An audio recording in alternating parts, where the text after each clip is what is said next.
His name is honored in Cooperstown, alongside legends such as Babe Ruth, Willie Mays, and Ted Williams.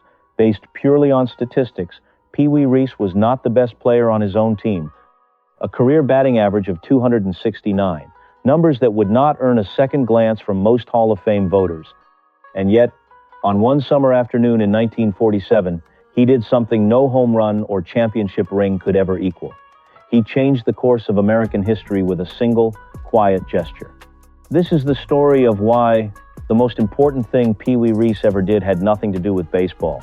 His name was Harold Henry Reese, but nobody called him that. He grew up in Louisville, Kentucky, in the 1920s and 30s. His father worked for the railroad. The family was working class, honest, and rooted in the traditions of the American South. As a boy, Harold Reese became one of the finest marble shooters in the city of Louisville. By his late teenage years, Reese was drawing serious attention from professional scouts. His hands were quick. His instincts at shortstop were natural in a way that cannot be taught. In 1938, the Boston Red Sox signed him to their minor league affiliate in Louisville. He was 19 years old and already being called the future of the franchise. Then something happened that had nothing to do with his talent. Joe Cronin was the player manager of the Boston Red Sox, and Cronin himself played shortstop. When scouts reported that Reese was genuinely exceptional, the Red Sox made a decision. In 1939, they sold Pee Wee Reese to the Brooklyn Dodgers for $75,000. Baseball writers of the era whispered the same quiet theory, a manager protecting his own position. Reese never said a bitter word about it. What he said instead was this: "Brooklyn gave me everything. I do not know what I would have been anywhere else." He was right. And in 1940, at 21 years old, Pee Wee Reese put on a Brooklyn Dodgers uniform for the first time. In 1942, Pee Wee Reese walked away from baseball. He walked away because his country was at war, and he believed that was not something a man could sit out while others went to fight. He enlisted in the United States Navy and spent the next 3 years serving in the Pacific. 3 years. For an athlete, that is not simply lost time. Those are the years when the body is at its absolute peak. The years when reflexes are sharpest, when muscles carry the most memory, when a career accumulates the statistics that define a legacy. When a journalist asked him about those missing seasons decades later, Reese was quiet for a moment. Then he said, "Everybody served. I was no different from anyone else." He came home in 1945, picked up his glove, and went back to work. No ceremony, just a man returning to the thing he loved and getting on with it. What those 3 years also gave him was perspective. He had seen the world beyond the chalk lines of a baseball diamond. He had watched what happened when people were judged not by their skill or their character, but by things they were born with and could not change. In 1947, a decision was made in the Brooklyn Dodgers front office that would test every man in that organization. Pee Wee Reese was about to discover exactly what kind of man he was. In the spring of 1947, Branch Rickey, the president of the Brooklyn Dodgers, signed Jackie Robinson to a major league contract. Robinson became the first black player in the modern era of Major League Baseball. There were players on that team who signed a petition stating they would refuse to take the field if Robinson joined the roster. When management found out, they ended it quickly. What Robinson faced that season went far beyond baseball. Opposing players threw pitches directly at his body. Opposing benches shouted things that no family broadcast would carry. Hotels in certain cities refused him at the door. He had promised Branch Rickey he would not respond with his fists no matter what was said, and he kept that promise every single day, at a cost that only he fully understood. Now, picture the person Pee Wee Reese had been just a decade earlier. A boy from Louisville, Kentucky, raised in a society where separation by race was not a political opinion. When Reese first heard that Robinson was joining the team, he was not quiet about his uncertainty. The test came on a summer afternoon in Cincinnati, Ohio. The noise from the stands was directed entirely at Robinson, and it was relentless. Even Robinson, who had been trained for this, found it difficult to hold. Then the inning changed. Pee Wee Reese walked across the infield. He did not say a word to the crowd. He simply walked to where Robinson was standing, placed his hand on Robinson's shoulder, and stood there. The crowd went quiet. One man, one hand. A few seconds of stillness. But in that stillness was a message that traveled across the stadium without a single word being spoken. "This man is my teammate, and I am not ashamed to stand beside him." Robinson wrote about that moment years later. He said, "Pee Wee saved my career." He did not mean it lightly. He meant that on a day when the weight of everything had become almost unbearable, one gesture from one man reminded him that he was not completely alone. What almost no one knows is what came after. Letters arrived at Reese's door, from Kentucky, from people who had grown up near him, who felt he had crossed a line and embarrassed his home state. Reese kept those letters private for decades. The Brooklyn Dodgers of the 1940s and 1950s were not just a baseball team, they were a community, a borough, a way of life shared by hundreds of thousands of working people who packed into Ebbets Field and felt, for 9 innings, that something about the world was exactly right. And at the center of all of it was Pee Wee Reese. He was not the most statistically dominant player on the roster. Duke Snider hit home runs that people still talk about. Roy Campanella was one of the finest catchers the game has ever produced. Jackie Robinson, in his prime, was something close to unstoppable. But when writer Roger Kahn spent time with the team for what would become his celebrated book, The Boys of Summer, he kept returning to the same observation. When Reese walked into the clubhouse, something in the room changed. The tension eased. The laughter came easier. A team full of complicated, proud, and occasionally difficult men simply became better when their shortstop was present. Kahn described Reese as the thread that held the whole thing together. Not the loudest voice, not the flashiest talent, but the one that every other voice answered to when things got hard. Part of that authority came from how he treated the men around him. He was among the first white players on the squad to voluntarily share hotel accommodations with Robinson during road trips. He did not announce this. He did not make speeches about it. In 1955, the Brooklyn Dodgers won the World Series. They had come close before 7 National League pennants, 5 World Series appearances, and 5 losses to the New York Yankees across the previous decade.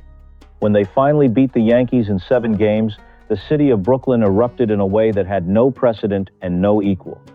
Reese was 36 years old. He had been waiting for that moment since 1940.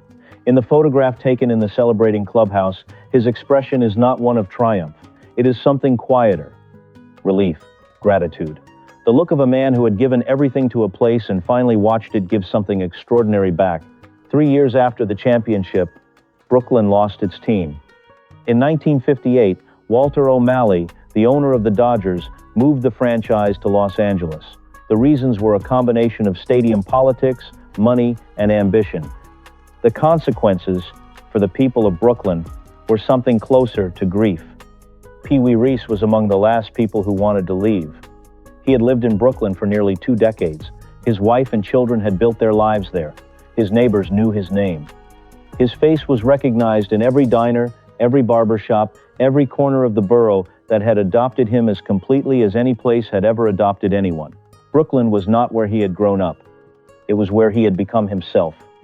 He made the trip to Los Angeles. He played one final season in a Dodgers uniform on the other side of the country, a man in his late 30s finishing a career among strangers in unfamiliar California sunshine. At the end of the 1958 season, he retired. He was 40 years old.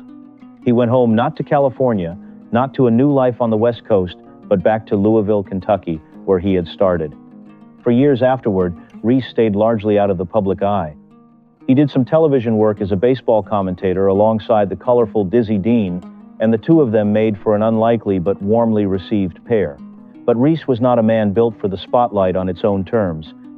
He was built for the clubhouse, for the quiet conversation in the dugout, for the kind of leadership that happened between people who trusted each other. The moment that captures what Brooklyn meant to him happened years after he left it. He was invited back for a ceremony, decades after the Dodgers had gone. He stood on the field where Ebbets Field had once been. The stadium was long gone, replaced by apartment buildings, and the people of the neighborhood gathered. When they called his name, when those voices rose in recognition and love, Pee Wee Reese could not speak. His eyes filled. He pressed his hand to his chest. He said later, "Brooklyn never really left me. It lives right here." In 1984, Pee Wee Reese received a phone call that told him he was being inducted into the Baseball Hall of Fame. He did not receive this call through the standard process. The Baseball Writers Association of America had never elected him. His statistics, considered on their own terms, had not been enough. The Veterans Committee, A group of former players and baseball experts assembled to consider candidates who had been passed over made the decision instead. The debate about Reese in Cooperstown is one of the more honest arguments in all of baseball history, because it forces a question that has no clean answer. What is the Hall of Fame actually for? If it is a museum of statistics, then Reese belongs at its edges, if at all. A career batting average of 269, a wins above replacement of 68.5. These numbers place him firmly in the category of very good, not transcendent. Dozens of players with comparable or superior numbers are not in Cooperstown. But if the Hall of Fame is a record of the people who shaped what baseball is, who it includes, what it stands for, how it connects to the life of a country, then the argument for Reese becomes almost unanswerable. When Reese received the news in 1984, people who were present described him going very still and very quiet. He sat with it for several minutes. Then he made a phone call to his wife. His voice, by all accounts, was unsteady. What he said publicly was characteristic. He told a reporter, "I do not know that I deserve this more than 100 other players, but I will carry it back to Louisville, and I will be grateful for it every day." He lived 15 more years after Cooperstown.